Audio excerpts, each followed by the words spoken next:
It's a pleasure to introduce Manny Laureano. Manny is principal trumpet for the Minnesota Orchestra, which he joined in 1981. He has performed solos in all of the orchestra's concert series and served as an assistant conductor during the 2005-2006 season. In 2003, he premiered Stephen Paulus's Concerto for Two Trumpets and Orchestra, which was written for him and Doc Severinsen, who was then the orchestra's principal pops conductor. Manny is also in demand as a conductor. With his wife, Claudette, he serves as co-artistic director of the Minnesota Youth Symphonies. In 2006, he led a series of Minnesota Orchestra young people's concerts, Viva Latino. He is also music director of the Bloomington Symphony Orchestra. A native New Yorker, Mr. Laureano began playing trumpet. Oh, I switched from Manny, see, New Yorker. Mr. Laureano began playing trumpet in the public school system and later studied with James Smith while at Fiorello H. LaGuardia High School of Music and Arts and with William Bacceano of the New York Philharmonic. After graduating from the Juilliard School of Music, he served as principal trumpet of the Seattle Symphony Orchestra. Manny and Claudette live in Plymouth with their 2 children. Please join me in welcoming Manny Laureano.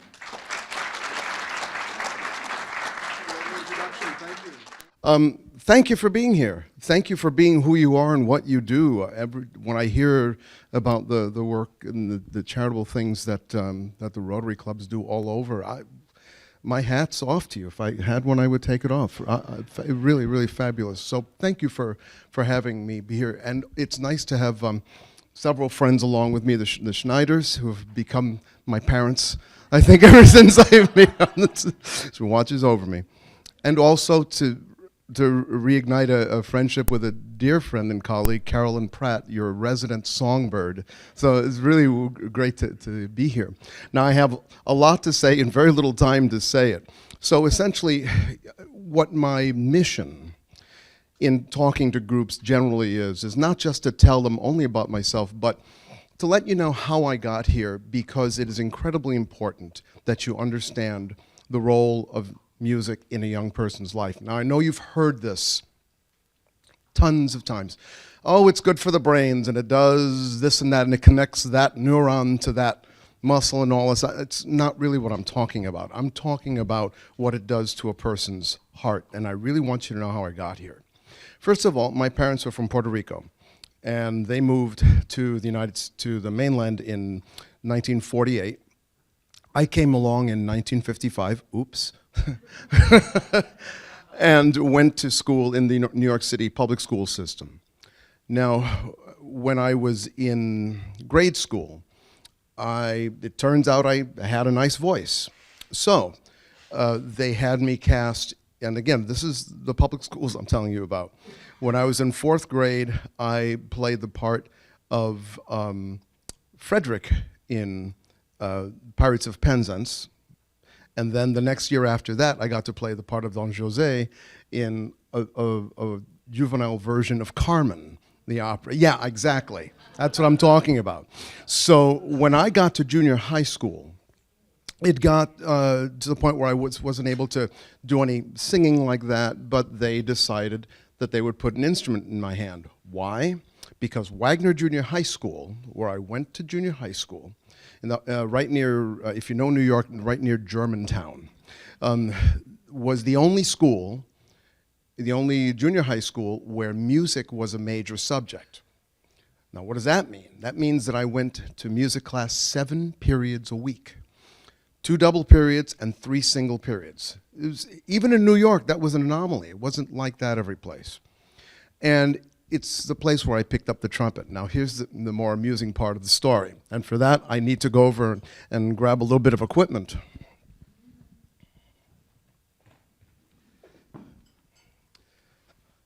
I brought some of the tools of the trade with me. Just to tease you just a little bit. Now, how many of you have played trumpet in here? Don't be shy. Okay, good. So you remember what your mouthpieces looked like, okay?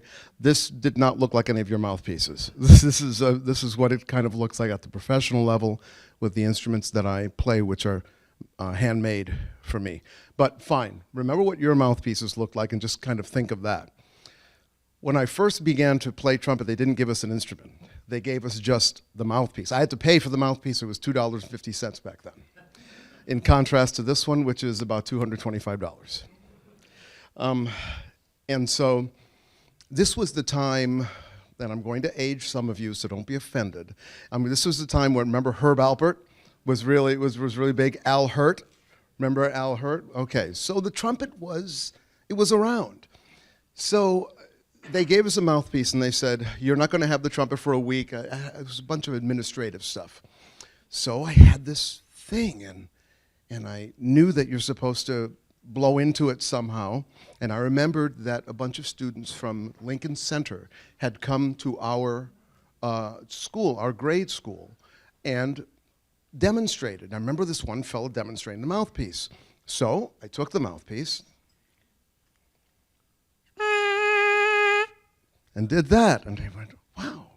And I started to think of some of the songs that I was hearing Alpert and Tijuana Brass, Herb Alpert do, and I could sort of get something out. But the point is that I had this for an entire week. Now, obviously it's not a trumpet, so what did I do? I went to Mom's junk drawer, right?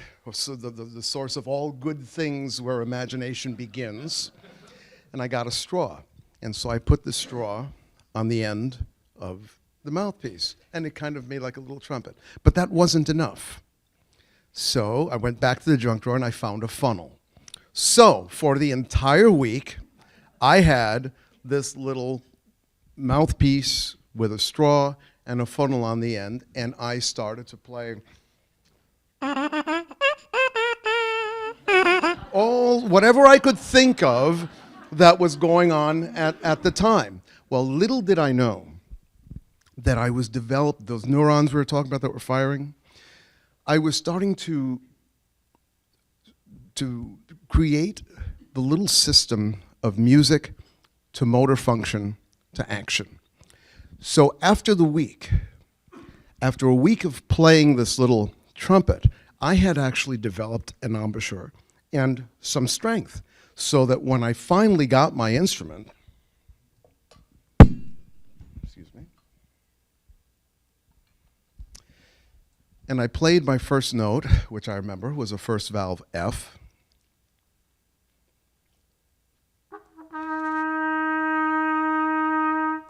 That's what came out. And in the middle of this cacophony of students all kind of, I won't even imitate the sounds they were making. It was like a Hollywood moment where the spotlight just kind of went like that, and the teacher sort of went through and said, hey kid, that's really good.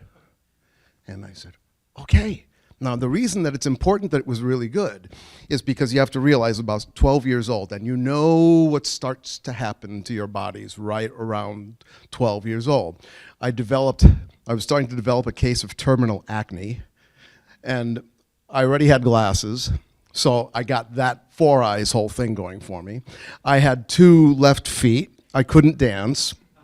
I was horribly awkward around girls, and I was skinny, which means I was always the last one picked for the sports teams.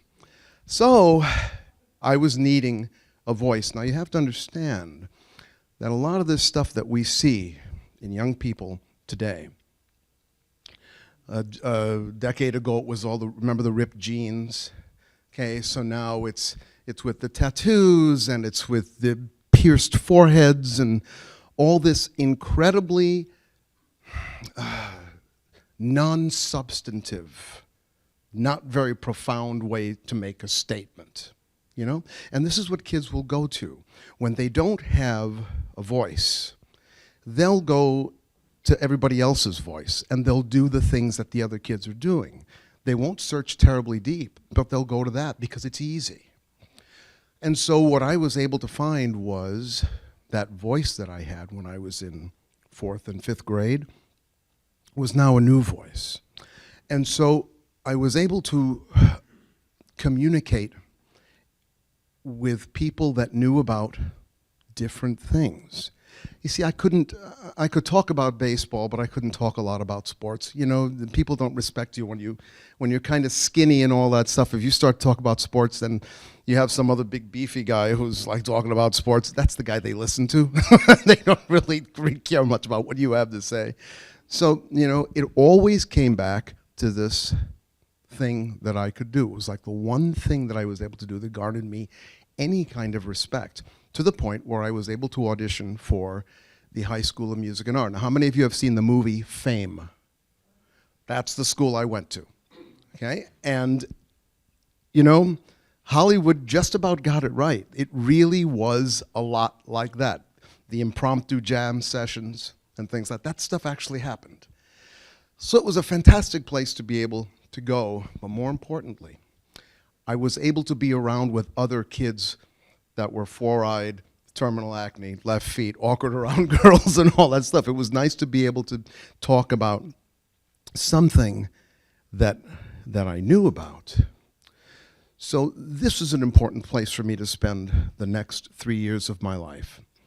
And at the time, I was studying with a gentleman named Jimmy Smith. He was the fourth and utility trumpet player with the New York Philharmonic. And I had gotten a scholarship to be able to go study with him at the 92nd Street Y. Now, this is a very funny story, because once I had gone through my first year under scholarship at the Y, they said, Manny, we'd really like to keep you as a student. And I said, well, great, I'd love to stay here. And I said, there's just this one little problem. Now, the Y, it was the 92nd Street YMHA. The H stands for Hebrew. And I was a young Catholic from half a mile up the road. And they said, these scholarships are really meant for Jewish children. I said, so if you don't mind, we're going to have to change your name a little bit on the form. And she said, well, fine. What exactly are you changing it to? And I said, well, for the purposes of this form, you're going to be Emanuel Levy. And I said, fine. So I was thinking of myself as the young Catholic boy who was raised by Jews. And so I spent the next 3 years at Music and Art High School, playing repertoire like you would not believe. In fact, I don't know how many of you are hip to the fact that we're playing the Requiem by Giuseppe Verdi at Orchestra Hall this week with the Minnesota Orchestra. We played that when I was in high school. And this is not even in like the all-city organization. This is our orchestra, one of 4 orchestras there. So the education was unbelievable. And again, being able to talk to kids about things that you just heard, names like Gustav Mahler, Richard Strauss, really understand what Beethoven is, understand how to pronounce Mozart, things like that, and just get into these conversations about composers, just things that I had never, ever considered. So it was a fantastic atmosphere to be in. By my senior year, I had been studying with Mr. Smith for 4 years and auditioned for the Juilliard School of Music and got in. That's where I spent the next 4 years of basic training with one of the toughest teachers, trumpet teachers in the country, William Bacceano. He was principal trumpeter of the New York Philharmonic for 32 years, and just, I'll tell you, the best way I can tell you is that every orchestra at one point in this country, just about every major orchestra could boast the fact that they had a Bacceano student sitting in the trumpet section. They used to say about him, you know, Bill, you shouldn't charge your students. And he'd say, well, why? And they say, you should just take a portion of their salary later on in life, then you would have made more money. And he said, you know, you're right. I should have done that. So let me just tell you briefly, I know I don't have a lot of time, the importance of having come up as a young child of immigrant parents in East Harlem in New York to wind up sitting to talk to a bunch of Rotarians in the middle of Minneapolis, Bloomington, and this entire road. It has been a time, the last 38 years, because I was in Seattle Symphony first. it has been a time of great growth. If one can say that you look for life, for a continuation of learning while you grow, this was definitely the case for me as a musician, because just when you think you've got it figured out, no way. Some conductor comes along and you realize that you've been looking at something very differently. And the way that music has affected me outside of the concert hall, I would say two things about some of the international experiences I've had. First of all, I'm thrilled that you're from Göteborg, because we had here in the 1980s the Göteborg Symphony come play along with Minnesota Orchestra. It was a side-by-side presentation of Mahler's Eighth Symphony. Absolutely fantastic. It truly was the Symphony of a Thousand. And I met a dear friend of mine, Urban Agnes, who's a magnificent trumpet player, plays these brand of instruments. And then the other one was when I was giving a lecture with the International Trumpet Guild. Yes, there is such a thing. In London, England. People go for little presentations and talks and concerts and recitals and things, but then they also go for these little trade shows that they have. They have manufacturers and people that manufacture things for all kinds of trumpet geeks and music and all that. So I was upstairs in one of these rooms, and I was by myself, and there were a couple of other gentlemen. And I looked on their badges. They were speaking a language I didn't know at the time, and I saw they were from Finland. And I said, oh. And they're and very Finnish looking, you know, both like this with beards, you know, and it's very, very much kind of your stereotype. And so I saw that there were some horns to try out. So I picked up my trumpet and I did this.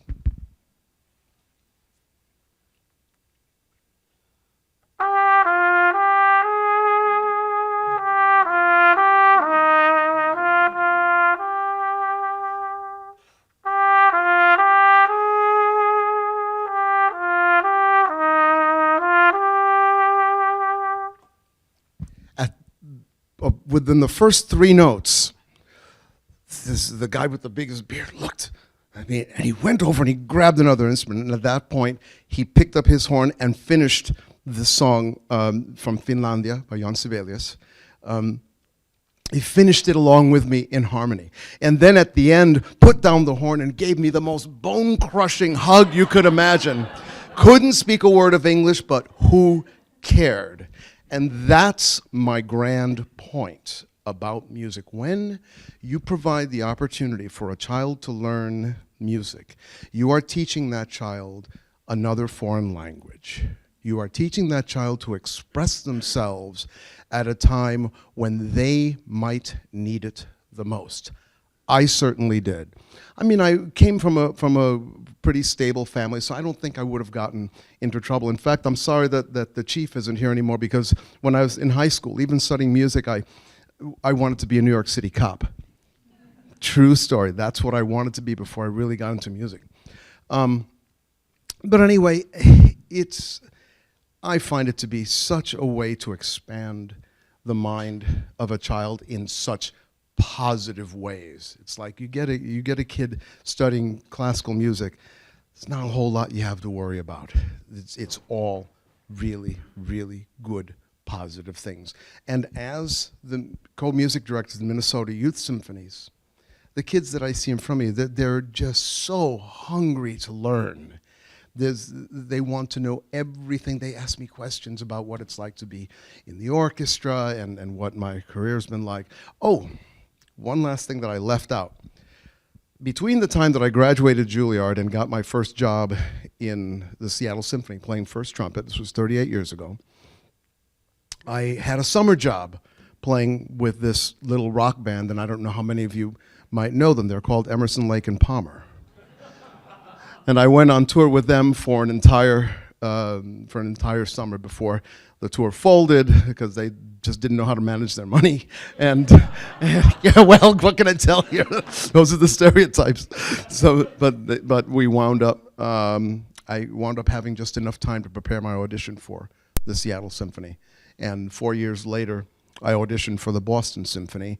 Came in second to the person who was playing first trumpet in Minnesota Orchestra. So he went to Boston. I came from here, and just that's how all the trades go in the music business. You know, a player to be determined later. So listen, I don't know how much time I have left, but if you have any, I think I've got like about 5 or 10 minutes left for questions. Oh, look at this, the hands. Yes, ma'am. Luckily enough, my son had you as the director under the MYS, so I'm very lucky for that. Oh. And my children had... This could have turned out very badly. You realize that? Hey, I got a couple of stories to tell you, pal. But Mary's, no, she's coming from a good point. and luckily my children had music mentors from the time they were infants. But I know nothing about music. And so my question to you is, tell me a little bit about how to really encourage children into music who really don't have that wonderful experience that my kids had with the very involved mentor from music. Wow. Yes, that's a tough question. I hope you all heard it, but the idea is how do you get kids involved in something when they don't have a direct line to it? You know, I guess we all have to be good soldiers that way, and we have to get them first, before anything, is to listen. They have to be able to listen to as many different kinds of music. See, this was the beauty of my growing up. First of all, my parents knew nothing about classical music. My father worked in a factory. My mother was the lunchroom playground mimeograph lady. Remember mimeograph machines? That was my mother. Okay, that's what they both, neither of them knew anything about it. So I was kind of left alone. But I had lots of angels in my life. And this one angel, David Rosenthal, is the fellow who recognized what I was doing, got me the scholarship to the 92nd Street Y, and then things just kind of went from there. I'll tell you, the only thing really that one can do is expose them in a very sincere way. You don't take a kid and you say, here's a Beethoven symphony, sit down and listen to it and report to me in half an hour. You don't do that. You keep it on in the house. When I woke up every morning, it was the Spanish language radio station, WADO, that my parents turned on from like 5:30 in the morning until I left for school. That's what I heard. And when I came back, that's what my mom was listening to. In between, I had top 40 stuff that I listened to on my radio, and the things that the kids talked about. So I have to tell you, Mary, that it's more of a very natural process. I don't think that you can force other than just to show. You do have to lead the horse to water, but you know how the rest of the phrase goes, and you just say, I hope you find some. Sometimes it's the right repertoire. You might get a kid to listen to a first movement of Mozart symphony, and they'll go, yeah, okay, whatever, and then you play the Alpert Symphony by Richard Strauss for them, and they'll sit there because it's so cinematic music. It's very, very large music, and that probably appeals. You know, this is the generation of kids that loves John Williams and all this stuff. The movie about the little people and the giant people. The Lord of the Rings. The Lord of the Rings. You know, this kind of gigantic music. If you want to get them kind of into listening to orchestral music, that's probably your best stuff, is well-written movie music. So, yes. You mentioned playing interning with Emerson, Lake and Palmer. Of course, growing up, I got my exposure to classical music watching Warner Brothers cartoons. Right. And of course, in the theme song for The Lone Ranger, it made me want to start playing the trumpet. And I was the bugler in my Boy Scout troop. But there was bands like Blood, Sweat and Tears, Chicago, and even the Moody Blues that had a lot of trumpet music in it. And after your exposure to Emerson, Lake and Palmer, you didn't want to pursue that.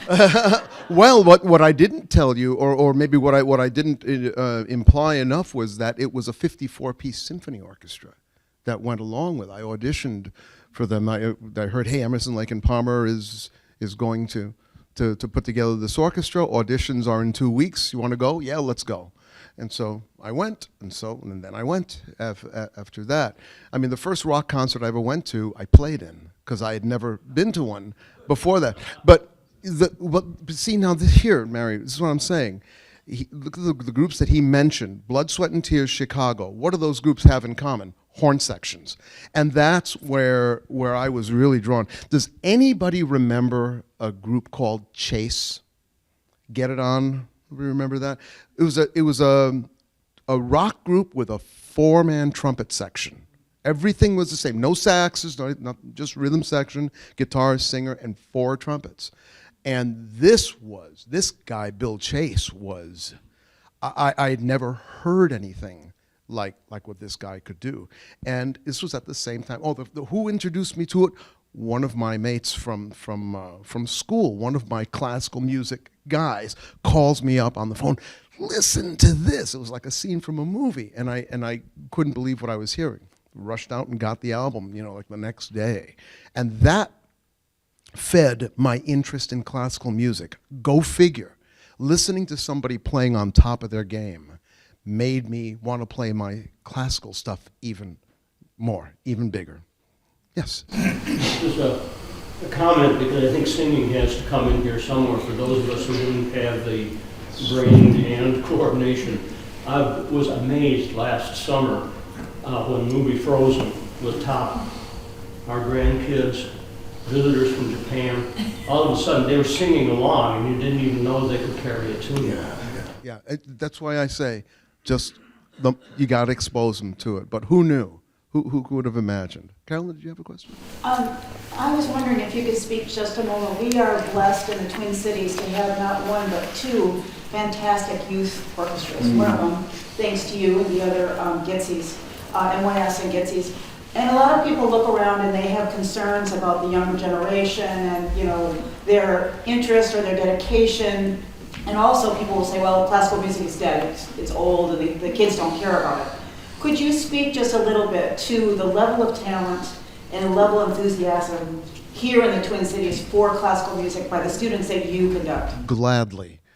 In my program, we have 350 kids. I think the Greater Twin Cities has 500 kids. So right there, at that level, you've got just under 1,000 kids that are involved in this sort of thing. Never mind all the ones that deeply love it. I get to go to high schools and do these little clinics. I was at Roseville a couple of weeks ago and worked with their band there. Fantastic. Wayzata has a wonderful band. Stillwater, these suburban schools are doing really very well. Where we need help is in the inner city schools. The inner city schools, it's not happening, and I don't know what it's going to take for the city mothers and fathers to really understand. I mean, I think they get it kind of on some level, but I don't think that they really understand with the way money goes and in certain directions. So, yes, it's about money, but it's also about a certain kind of passion. And I got to tell you that all of the teachers that I worked with when I was coming up, these were all incredibly passionate, crazy, wonderful people. These were not your garden variety type personalities. These were people that believed in every single thing they were doing. One of the greatest moments I've had as a professional was the last time we went to Carnegie Hall. I just finished getting dressed. We were all coming out of the dressing room, and Maestro Vanska's room was off to the side, so there were a bunch of people that wanted to see him. And I look, and I see this face, and I go, Jerry Goldstein. Jerry Goldstein was one of my conductors at the All-City High School Orchestra, and I went, Mr. Goldstein, Mr. Goldstein. I mean, I was like 55, and I'm going, Mr. Goldstein, Mr. Goldstein. And he sees me, he goes, Manny. And I'm going, yeah. And we talk a little bit. And then very proudly, as he's got his hand on my shoulder, he calls to another guy on the other side, says, hey, Joe, look, this is one of mine. So, the pride goes both ways. But never discount the level of talent or the interest that we have here in the Twin Cities, because really the kids are hungry for it. They're coming to concerts. We're a bit of an anomaly here.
Look, I know it's starting to get late, so he's already stood up. This was supposed to be my signal.